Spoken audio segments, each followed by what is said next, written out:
Bapak Ibu, apa jadinya ketika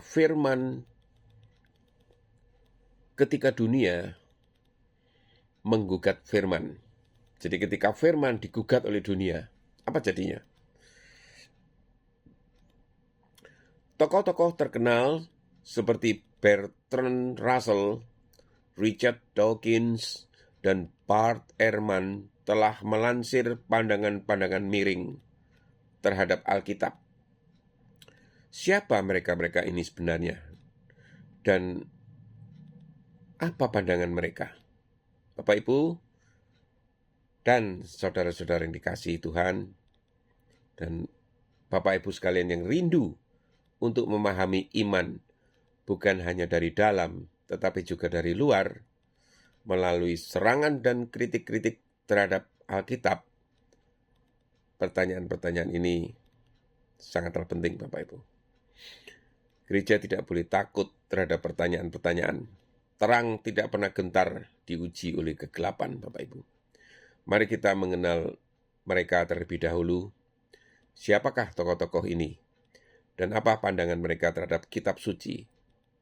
Siapa mereka, Bapak Ibu? Bertrand Russell, ya. Ini adalah seorang filsuf, matematikawan, peraih Nobel sastra malah. Isi yang paling terkenal yang pernah ditulisnya berjudul Why I'm Not a Christian. Kritik utamanya, Bapak Ibu, ia menolak otoritas ilahi Alkitab. Ia memandang agama sebagai hasil dari ketakutan manusia. Ia mempertanyakan moralitas Allah di dalam perjanjian lama. Ia meragukan mujizat dan kebangkitan, Bapak Ibu.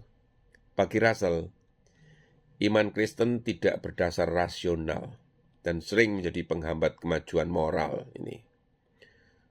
Satu lagi, Richard Dawkins. Ini dia adalah seorang ahli biologi evolusi dari Oxford ini.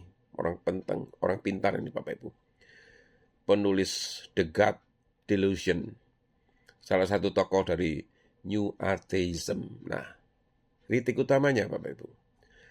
Allah di dalam Alkitab digambarkan sebagai sosok yang kejam dan tidak bermoral. Agama dianggap sebagai produk evolusi psikologis.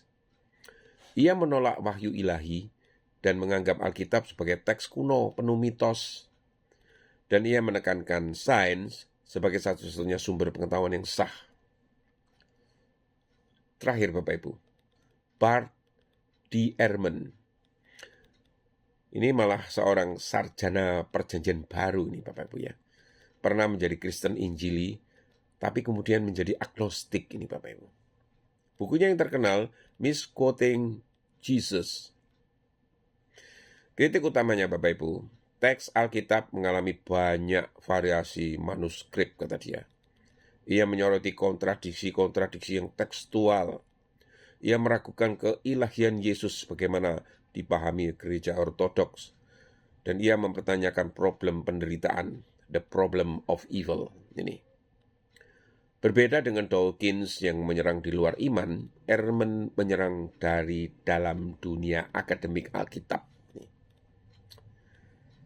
Bapak Ibu dan saudara-saudara yang terkasih ya, sepanjang sejarah firman Tuhan tidak pernah sunyi dari tuduhan. Firaun menentang, Nebukadnezar menyombongkan diri, para filsuf Yunani mencibir Bapak Ibu.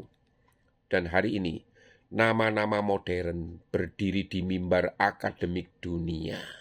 Russell berkata, aku tidak percaya. Dawkins berkata, itu delusional. Ehrman berkata, teks itu berubah. Tetapi pertanyaannya bukan siapa yang menggugat. Pertanyaannya adalah, apakah firman Allah pernah runtuh?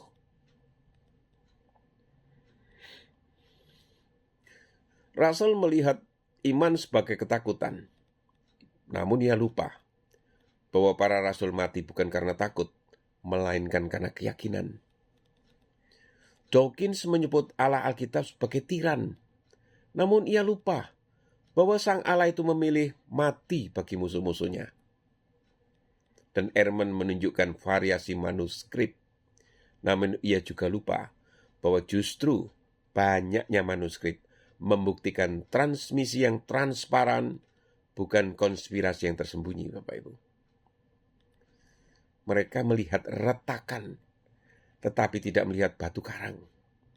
Dan batu karang itu adalah Kristus, Bapak Ibu. Bapak Ibu dan saudara-saudara yang terkasih, gereja tidak boleh anti-intelektual. Kritik teks bukan musuh iman. Pertanyaan bukan ancaman. Sains bukan lawan Alkitab, Bapak Ibu. Namun ketika akal ditinggikan menjadi takhta tertinggi dan manusia menjadi hakim atau atas penciptanya, disitulah kesombongan mulai berbicara. Sejak Taman Eden, suara itu sudah terdengar, Bapak Ibu. Benarkah Allah berfirman? Itu bukan kalimat modern, Bapak Ibu. Itu kalimat purba. Russell telah mati, Bapak Ibu. Dawkins sudah menua, dan Ehrman akan berlalu. Tetapi firman Tuhan tetap dibaca, tetap diterjemahkan, tetap mengubah hidup, Bapak Ibu. Kerajaan Romawi runtuh, filsafat berganti, teori ilmiah direvisi, namun Injil masih diberitakan. Mengapa?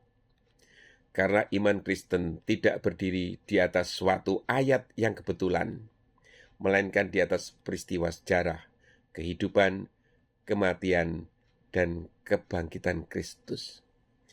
Jika Kristus bangkit, maka kritik paling tajam pun tidak akan mampu menghapusnya, Bapak Ibu.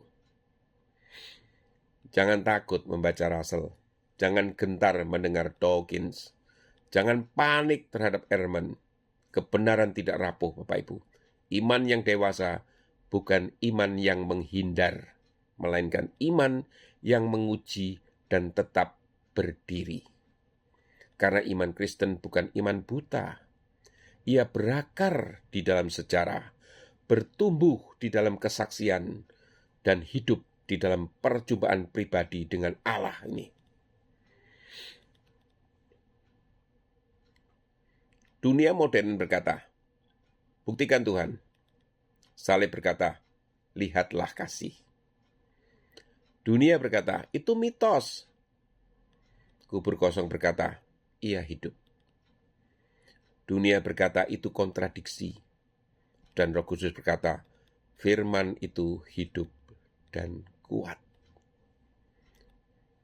Bapak Ibu saudara-saudari yang terkasih, gereja tidak dipanggil untuk membungkam kritik, tetapi untuk menjawabnya dengan kasih dan kebenaran.